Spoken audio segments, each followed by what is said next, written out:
Every day when we're on the road, people around us endanger themselves and others by using their phones while driving.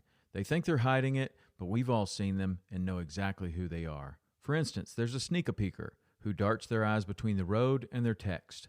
There's also the got a ticketer, looking upset because they just got a ticket for using their phone while driving. And what about the fast scroller who can't drive 5 minutes without updating their social media feeds? Or the night lighter who has that mysterious glow illuminating the inside of their car after dark. Do any of these sound familiar? If they remind you of yourself or someone you know, rethink your behavior before you find yourself becoming the fender benderer, the veering off the roader, or worst of all, the driver who killed someone. Put the phone away or pay. Paid for by NHTSA.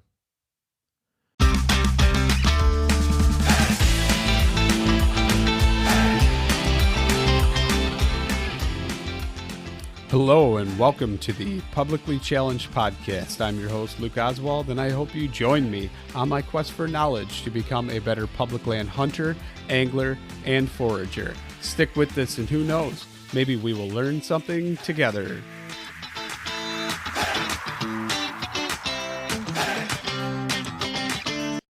Okay, so I'm sitting here and I am talking to Joe Krawczyk of Field and Forest Products. And Joe, you want to go ahead and introduce yourself a little bit? Sure. Hi, I'm Joe. I'm co-owner of Field and Forest Products.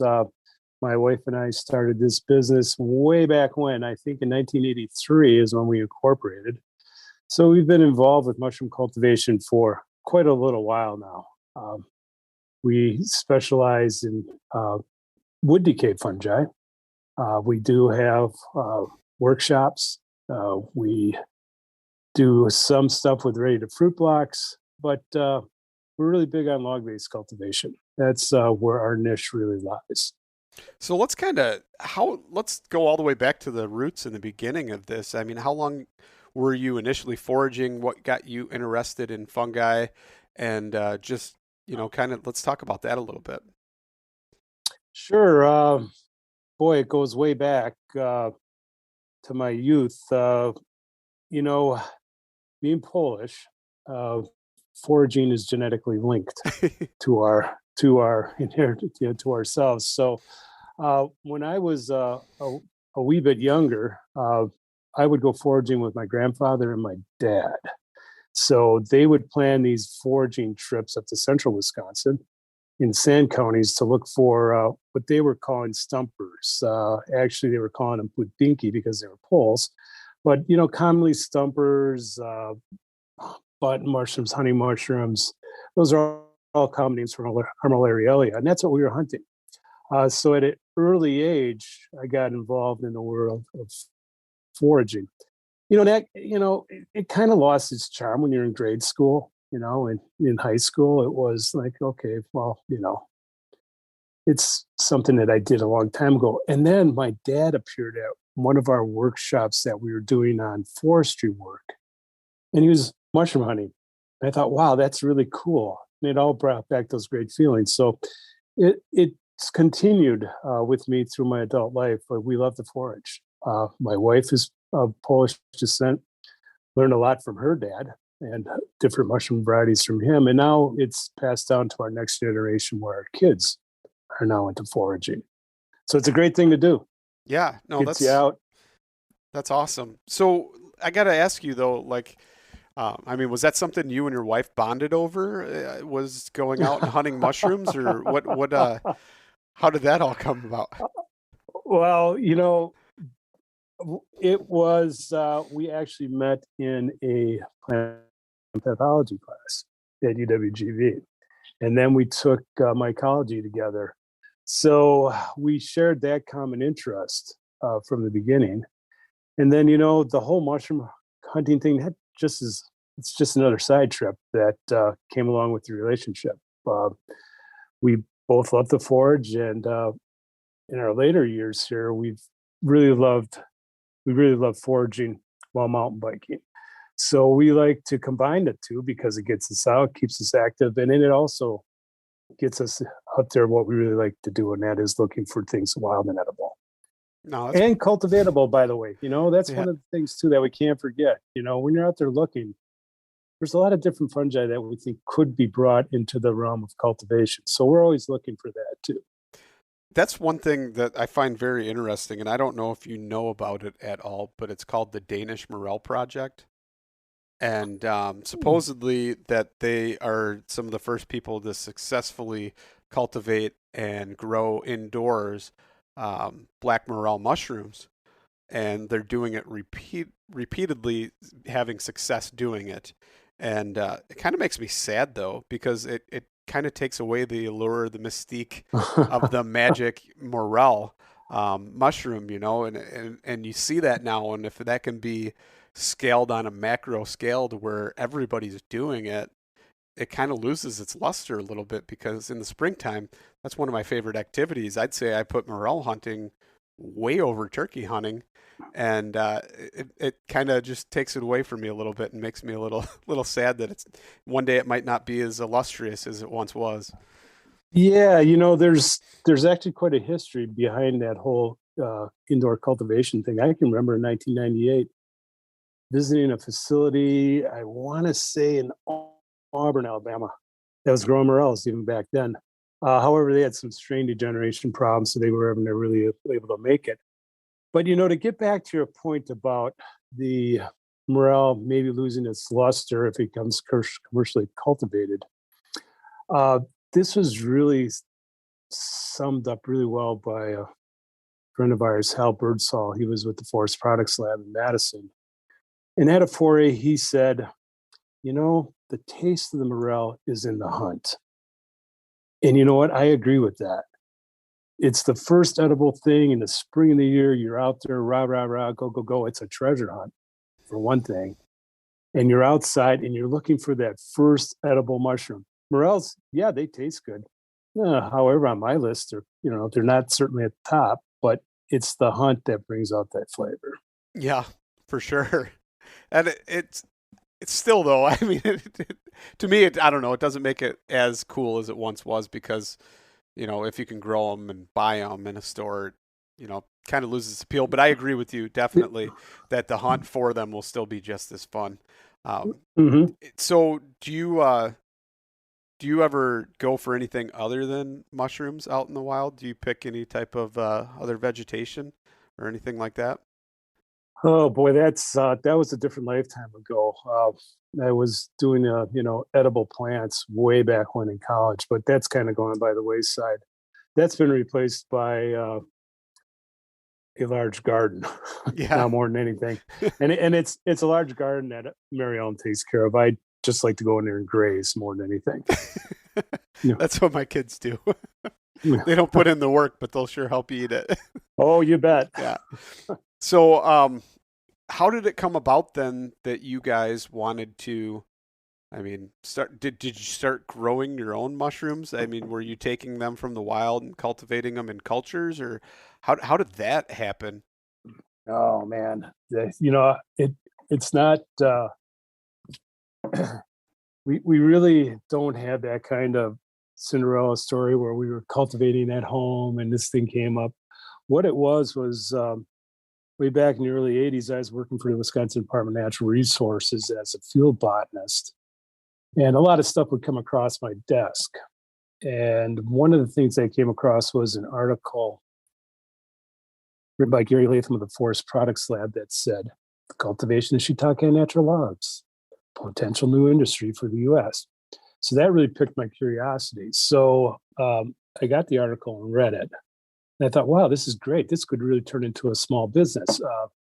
We were living in Madison at the time, and we wanted to relocate to Peshko to live on the farm property that's been in Mary Ellen's family for generations. So we said, well, let's start a small business. And what we'll do is we'll grow mushrooms, but we'll also grow small fruit crops. So we'll have field, which is blueberries, strawberries, and raspberries, and forest will be the mushroom products. So we hopped into it with our background in mycology and culture and that atmosphere. We just said, yeah, we can do this. And, and along the way, we have to be thankful for a lot of people. Gary Latham at the Forest Products Lab really helped us along. Albert Saw did. So we did have some professional guidance as we moved along. But yeah, here we are close to 40 years later, and it's a booming enterprise. Absolutely. I find it fascinating because I recently just learned about inoculating logs from a friend who actually recommended Field Forest Products for a beginner to start out. And Mm-hmm. he was telling me he's a permaculturist, and he was telling me about how he's had great success with your products and inoculates his logs and all that kind of stuff.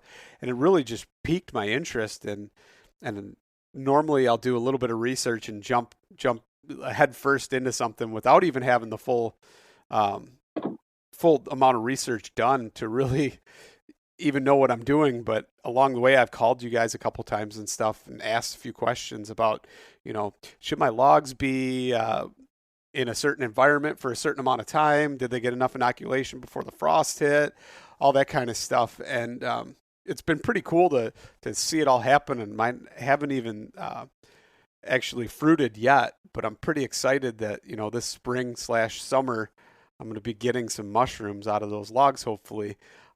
So can you kind of run through the process of how one actually would get the either peg spawn or sawdust and actually inoculate logs and all that kind of stuff? Well, yeah, it's how many hours do you got? Well, let's just focus on shiitake, because that is really, I think, probably one of the easier mushrooms to grow on logs. So right now, during the dormant season, is the time you're going to be wanting to source logs. The logs need to be cut from living, healthy trees while dormant. And the reason for that is that the wood is going to have its highest nutritional content at this time of the year. So you got to take a look for wood. And what kind of wood are we looking for? Well, I'm going to say here in the upper Midwest, we're looking at any of the oak species, sugar maple. Maybe in Illinois, you might run into some sweet gum. Let's see what else there's. American beech. All the really hardwoods make great substrates. So this is what you're looking for now to cut in a sustainable way. If you don't know what you're looking at, and if you don't know if it should be cut or not, you don't want to devastate the future value of your woodlot if you're cutting from your own woodlot for some mushrooms. You'll want to contact a consultant forester to figure out what needs to come out and what wood can then be used for mushroom cultivation.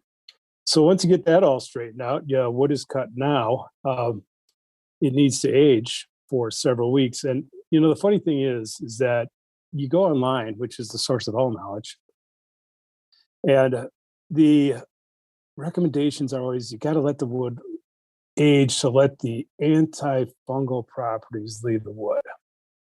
Well, the antifungal property is water. We need to have some water leave the cells because shiitake and all these other wood decay fungi will not enter a water-saturated cell. So you need to let the logs age a little bit, lose some water. And then in the meantime, you need to get some spawn ordered. Typically, spawn is produced in two different forms. Plug spawn, which is easy to use for a beginner because you don't need any specialized tools. You drill a hole into the log, and then the plug is pounded in with a hammer and then sealed with wax. A couple logs, 5 logs, 10, 20 logs in the backyard with plug spawn.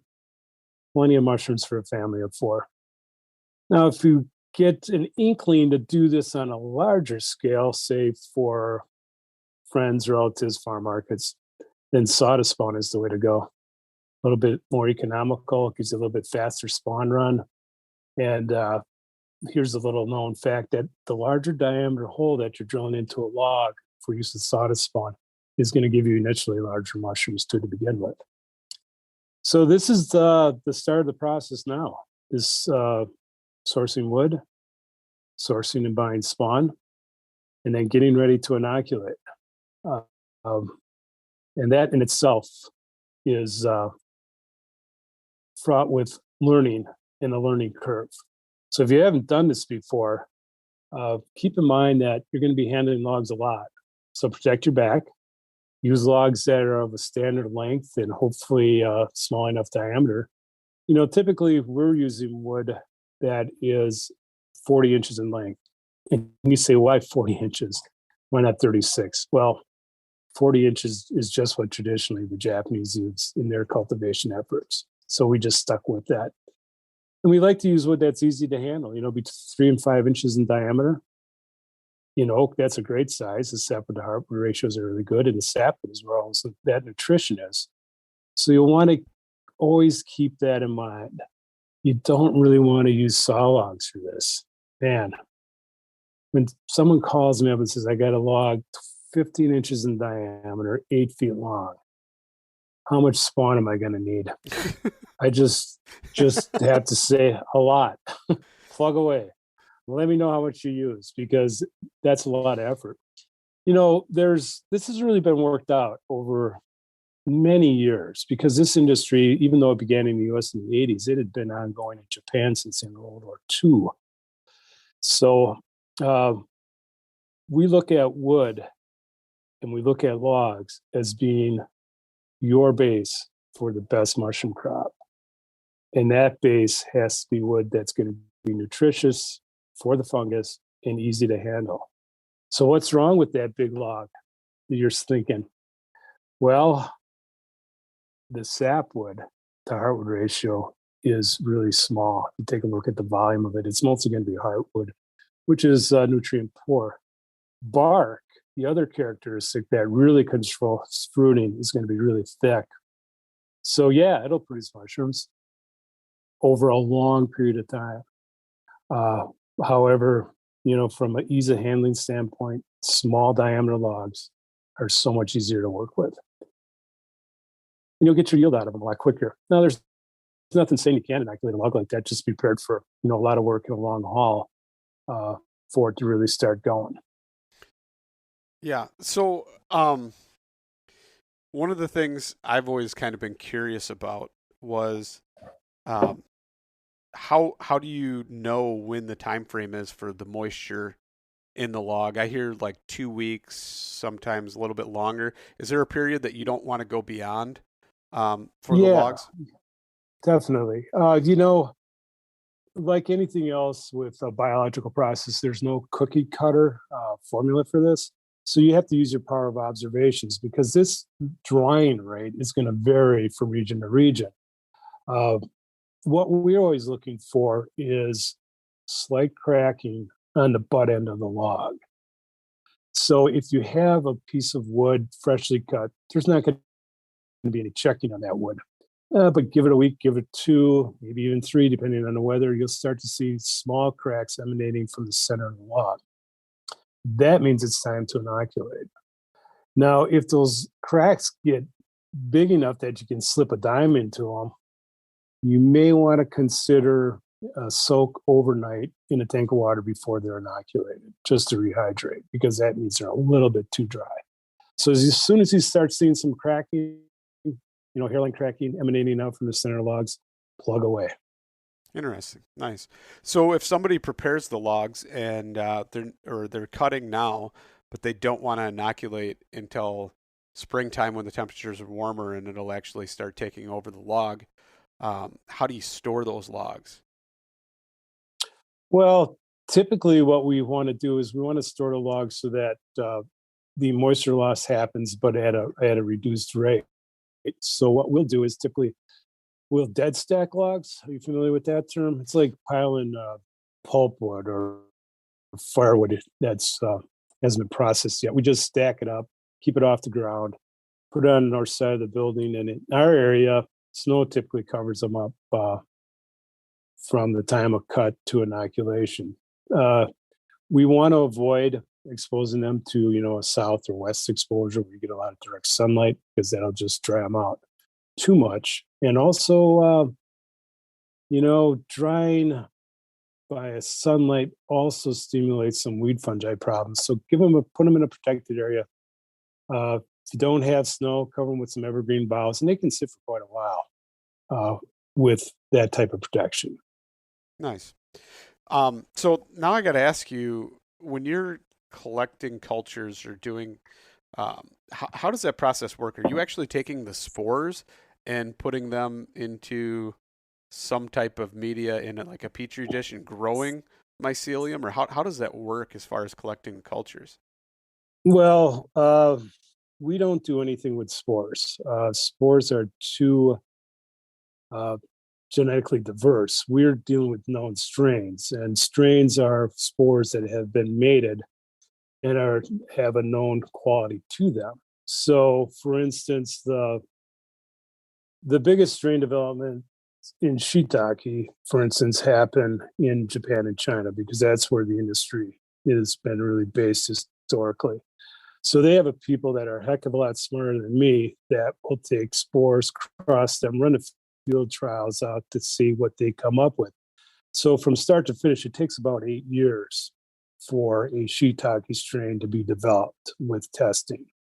So once that strain is tested, then that mycelium is stored in a deep freeze, and then taken out every once in a while to placed onto an artificial media to expand. And that's how we create spawn. We'll expand it onto an artificial media, and then that goes on to in our case, a certified organic substrate to increase it.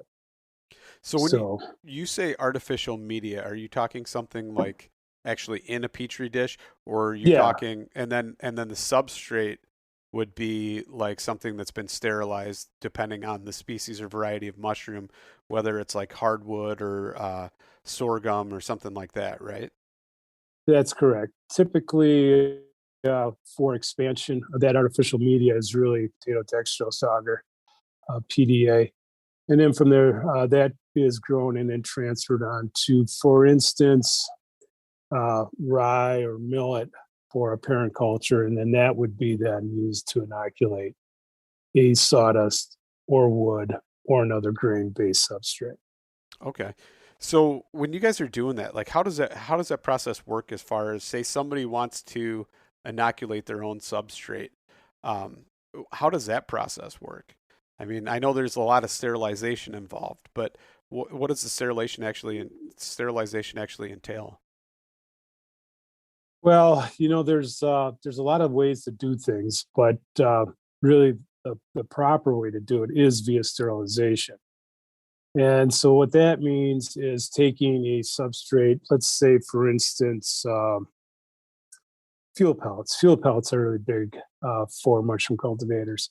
So those fuel pellets are hydrated. Then there's nutrition added to them, be it wheat bran or whatever people are adding to their mix. And then that needs to be sterilized. And sterilization is pressure over time. So typically 15 psi, depending on the load. It could be you want 20 minutes at 120 degrees C for complete sterilization in that substrate. Now, the tricky part, that's easy, actually. The tricky part then is inoculating it because you really need to have a clean area to do that. I guess what it boils down to is how much risk do you want to take with inoculation? You're going to do this in your kitchen. You're going to wipe the counters down and open the bag up, pour stuff in, and hope for the best. Or are you going to invest in a laminar full hood to put in your bedroom, that way you can at least create a small sterile area? So there's, once that inoculation process happens, then you learn how good of an area you have or how clean of an area you have for this type of work. Yeah, a clean room versus a Band-Aid and rubbing some alcohol on it and injecting your substrate. Or how did you guys start out? It kind of makes me curious. Like, did you guys start out doing something kind of similar to that, or did you build a micro clean room, or what did you guys do? Everybody starts out with what they think is a great idea, and then they soon find that it isn't all that good. Actually, our first hood came from Fungi Perfecta. 1984, we bought it. And at that time, we were doing stuff in a rented building in Madison. And then we decided that, hey, there's enough interest here in the state, because the state of Wisconsin was really pushing at that time, that we could actually probably make this a business. So in 1985, we put up our first building that had a clean room in it, an incubation space, and a sterilizer and whatnot. So we had a couple of years there with our feet on the ground doing stuff, shall we say, hook and crook, but on a shoestring budget. What other terms you want to throw out there? But yeah, once we got past that, then there's a steep learning curve to all this stuff. It's easy to generate white stuff in a bag once you have the technique down. But is that white stuff in the bag what you really want? Are you maintaining your strain line? How are you doing that? After years of fine print contracts and getting ripped off by overpriced wireless providers, if we've learned anything, it's that there's always a catch. So when I heard that for a limited time, all Mint Mobile wireless plans are $15 a month when you purchase a 3-month plan, I thought, what's the catch? But after talking to them, it all made sense. There isn't one. Mint Mobile's secret sauce is that they sell wireless service online. They cut out the cost of retail stores and pass those sweet savings directly to you. All plans come with high-speed data and unlimited talk and text delivered on the nation's largest 5G network. To get this new customer offer, go to mintmobile.com/waypoint. $45 upfront payment required, equivalent to $15 a month. New customers on first 3-month plan only. Speed slower above 40 gigabytes on unlimited plan. Additional taxes, fees, and restrictions apply. See Mint Mobile for details. Is the white stuff in the bag hiding something underneath it? So those are all parts of that learning curve that eventually you do figure out. Okay. Yeah, that's all interesting. So say somebody wants to grow indoors, like, I know they use like, I don't know, I guess they call them like a boomer tent or, it's basically like a miniature greenhouse inside. Mhm. How do those work? Like it's basically just controlling the humidity and giving them the right amount of light, or, what's that like, indoor cultivation? Well, it's always sounds easy on paper, and it is for some specific fungi. Shiitake in a what's the word? I think the buzzword out there is Martha tent. All right, so you have this little plastic greenhouse in your home, and you're controlling the humidity. Great. Shiitake typically has a pretty wide range temperature tolerance, so you can grow shiitake really well. Then you decide that, hey, we're going to throw in the mix king oyster. Let's throw some king oyster in this tent. Well, yeah, they do humidity, but more importantly, they need cool temperatures. So if your Martha tent's at 72 degrees and you're trying to king oyster, it just isn't going to work. You need temperatures in the 60s. So you have to come up with some sort of environment that's going to be cool. And then, for instance, humidity. King oyster is a great mushroom, one of my favorites. Easy to grow once you get the parameters down, but boy, is it susceptible to a bacterial problem. And that's brought about by poor airflow and high humidity. So those are all things that have to work out because it's going to depend on the specific mushroom you want to grow. So you got to create that environment that matches the need of the fungus. Interesting. So, what's kind of some of the mushrooms that you've grown fond of other than like the king oyster mushroom? Like, what's your favorite mushroom that you'd ever grow? You're going to be disappointed to hear the answer. Shiitake. Shiitake is by far my favorite cultivated mushroom. Great texture, great flavor, stores well, cooks well, holds up to anything. I just love it.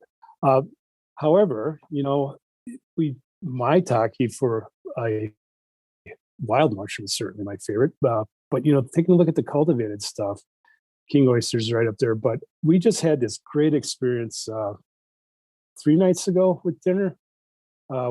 We work with fungi every day here at Field and Forest Products.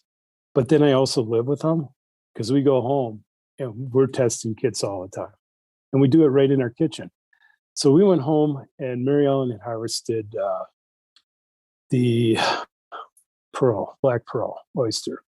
And that's big meaty mushroom. And I really haven't been a big fan of it until 3 days ago because she staked the whole mushroom and we threw it in a pan with some oil and butter. Always a good start right there. Sauteed it, and we sprinkled on it some hickory smoked sea salt. Now, the hickory smoked sea salt, that's been sitting in our house probably for 20 some years. I think we even forgot where we got it from. But I tell you what, I would have sworn I was eating a center cut pork chop. It was like the best faux for pork ever. And I'm willing to retry that recipe to see if we can replicate it, because boy, was it good. That sounds good. So yeah, it is. So any one of these mushrooms, they do have their shining moments. But overall, man, shiitake, hands down. So you were saying maitake, though, for your favorite wild mushroom. Mm-hmm. You and I talked a little bit before the podcast, and I told you how many I've taken, in one trip.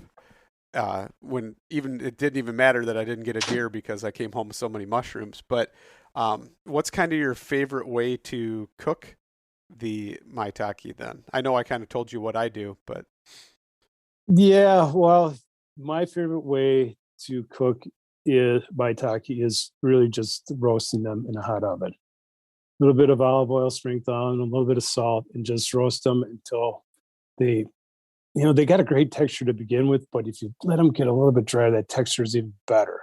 And then they got a great flavor, so you really don't need much in the way of additions to them. So that's really basic. But boy, sometimes the best way to eat all these mushrooms is just to do something really basic, because then you can enjoy their flavor and their texture more than any other way. Yeah. So I see that you guys actually sell the maitake kits to do, or it's not a kit, I guess it would be some type of inoculated substrate that people can try and grow. Has that kind of proved to be a pretty difficult process for growing at home? Well, we sell two different items. We sell a maitake kit, which is used to grow maitake in small oak grounds that are, sterilized or boiled and put in a bag, inoculated, incubated for several months, and then planted outdoors. That we based that off a process we saw in Japan back in 2010. And it works pretty well. The success rate is pretty good. Yeah, you're always going to have some duds. It's just the nature of the beast. But for the most part, we have those berry blocks all over our property. So in a way, it's kind of going out for a hunt, because you usually forget where you put them all. So that works pretty well. The other thing that works really well, but it's strictly a one and done phenomenon, is planting maitake blocks, let's say late summer.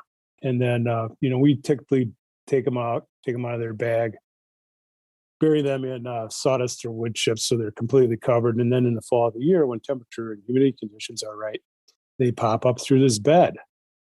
So it's a one harvest and done. It's really quite impressive. I think that, I don't know if we have anything posted on our website, but I know in the archives, we have some pictures of some pretty amazing fruitings that are going on with that type of cultivation.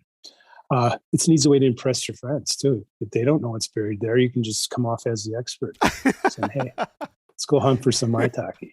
And look, there they are. I find it pretty easy to find them, in the wild if you know what you're looking at. And I think the biggest thing for any mushroom hunter, so I've learned, is not necessarily learning the species of mushroom, but the species of trees, which makes that relationship easier to pair together once you know those. Is that so? I mean, your background is pretty diverse as far as that, from the forestry standpoint to the Department of Natural Resources and then actually doing in college some of the mycology classes and stuff like that. So it kind of was just a matter of when, right? When you were going to come together at that point and start the business.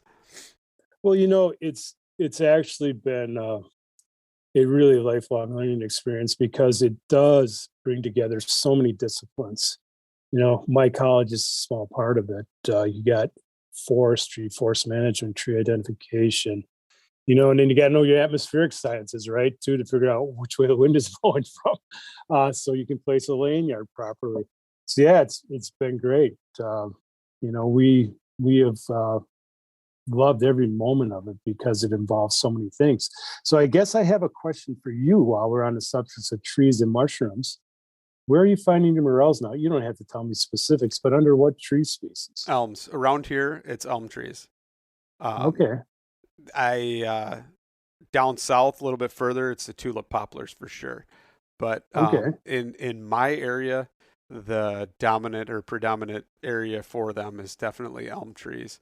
And I always look up in order to find the morels. So that's kind of how I do it. Well, that's interesting. We've gone through our elm forests here. Dutch elm disease took care of those. So where we're finding them now is underneath declining white and green ash on the uplands. Really? So if you can identify ash up here, you walk from ash tree to ash tree looking for morels now. That's interesting. Yeah, I don't. Recently, I started finding them. Well, obviously, mostly black morels, but in pines, a lot of different pine species. And at first I didn't even realize or know that they grew there, but then I started talking to people, and the more I read that, especially out west, you get your conifers and you find a bunch of morels there. So I was like, man, maybe I should start looking. And my buddy's got a bunch of different types of conifers on his property, and I started walking around with them, and we found a ton of morels. So that's another place to look. And that was one place that I never did, and it probably doubled my harvest that year. So it's definitely something I keep in mind now. Yeah. So every spring, one of our favorite things to do is to go to the local mountain biking trail here, and it's through a coniferous forest, and that's where we find our black morels.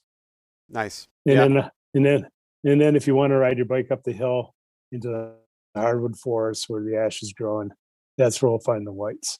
Nice. Yeah. Do you have a preference as far as morels go, as far as like a white or a gray or the darker, the black ones?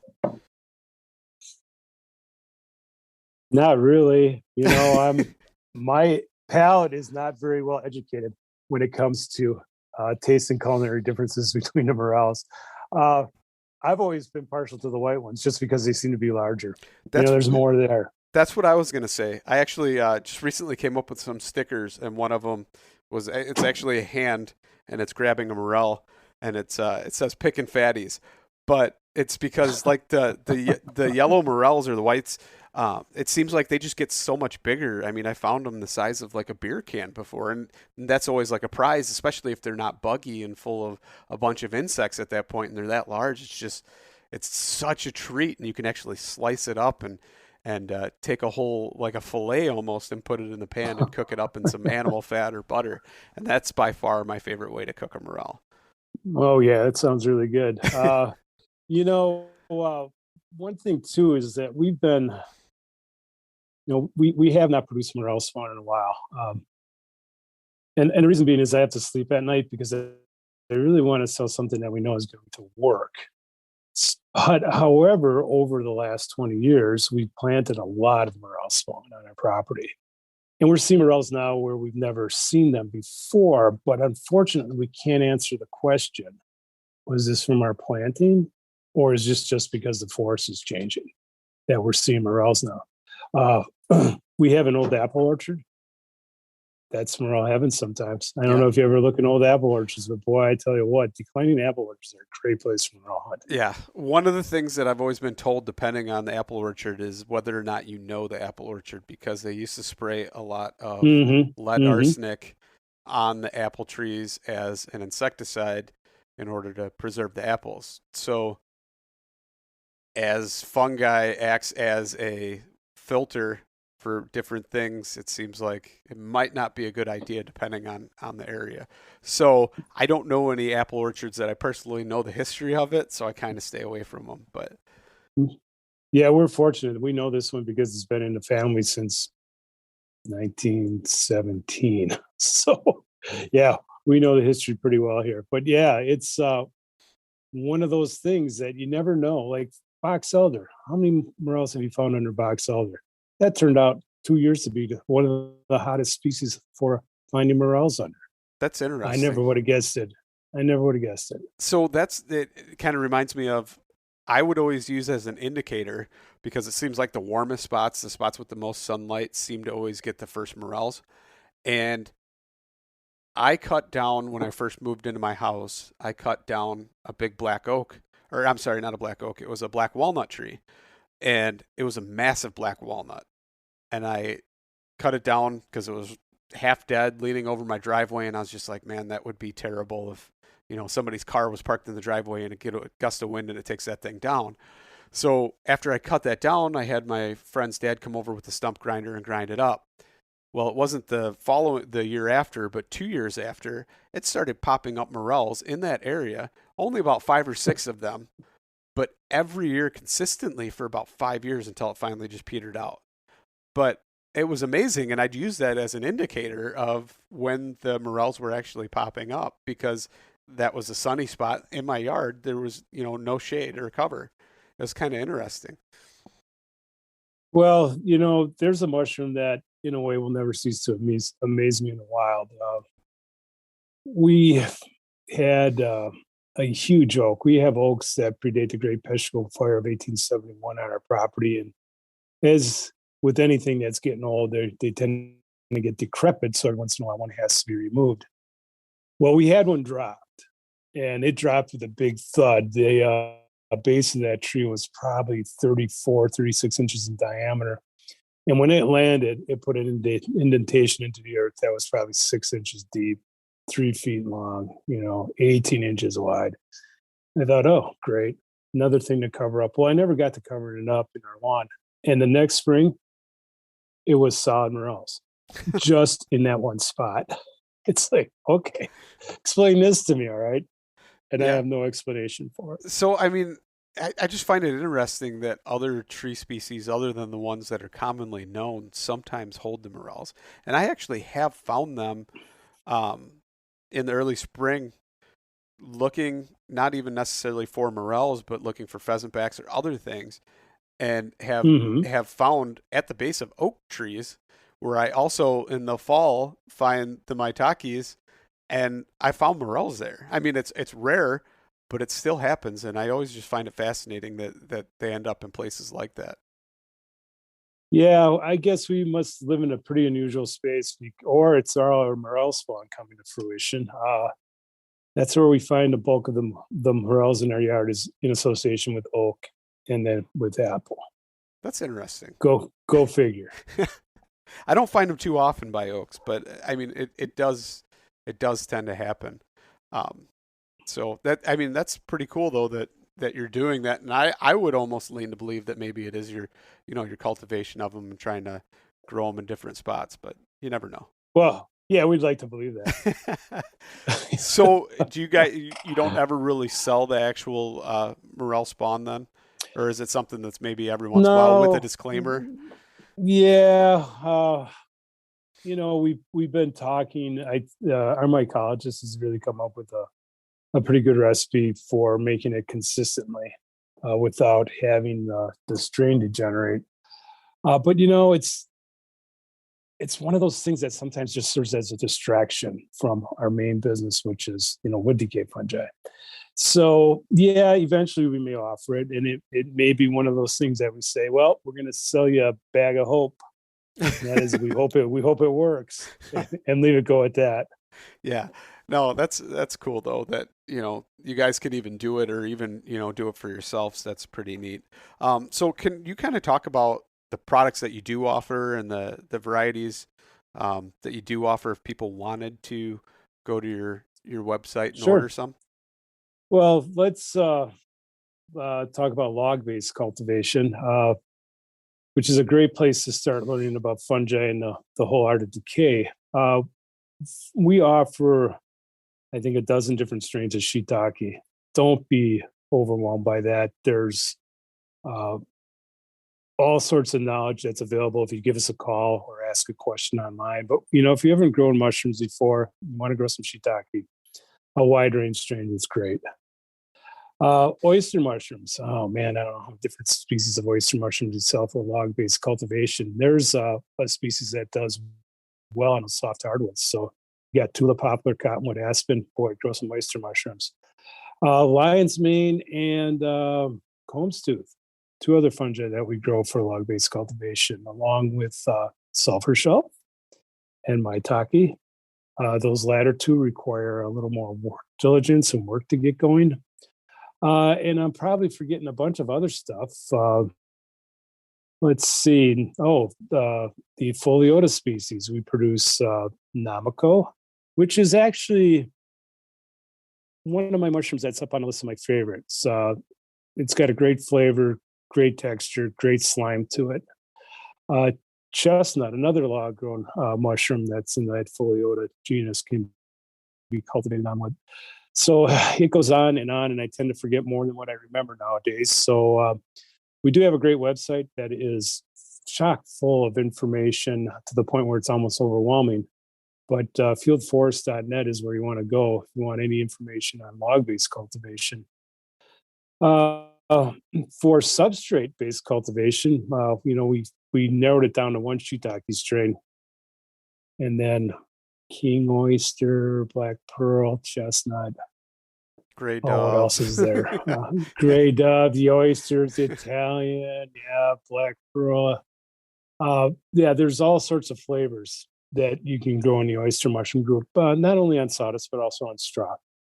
And then one of the hottest commodities, because it's so easy and it has so many good things going for it in terms of soil improvement, is wine cap stropharia, or we call it just wine cap. Easy mushroom to grow on straw, on wood chips, or a combination of the two outside in beds. And you talk about being able to convert cellulose and lignin into organic matter. There's the mushroom to do it.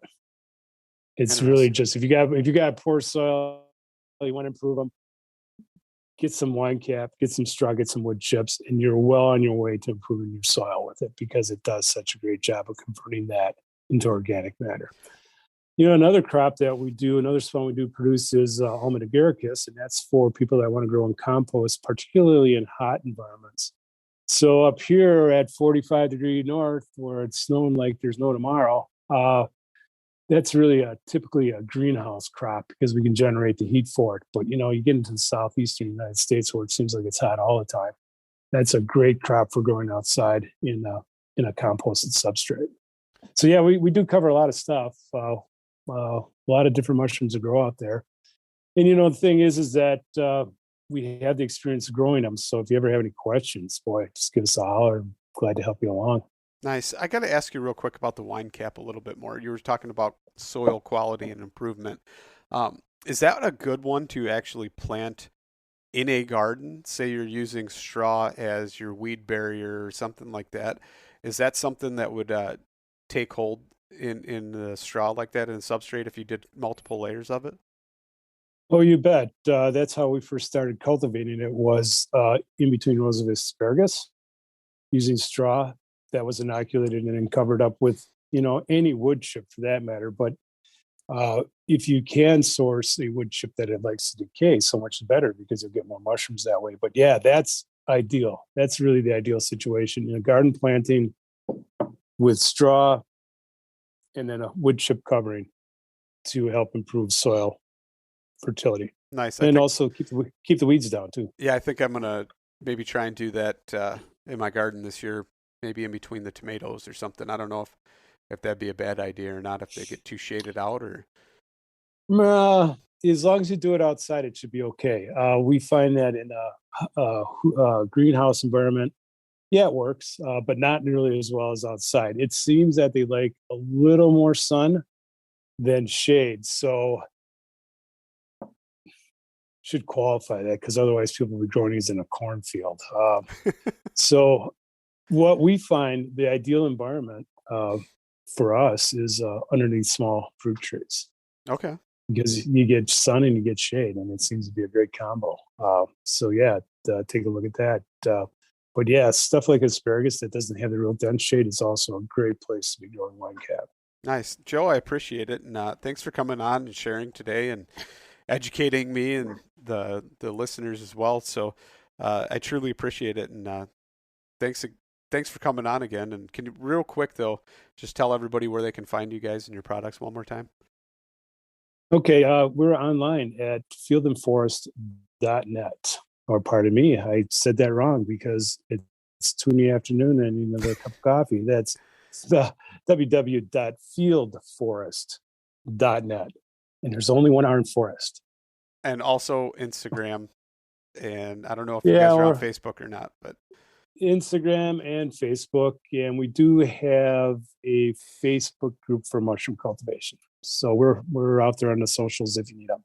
Nice. I appreciate it. Thanks for coming on, Joe. Hey, you're welcome. Take care.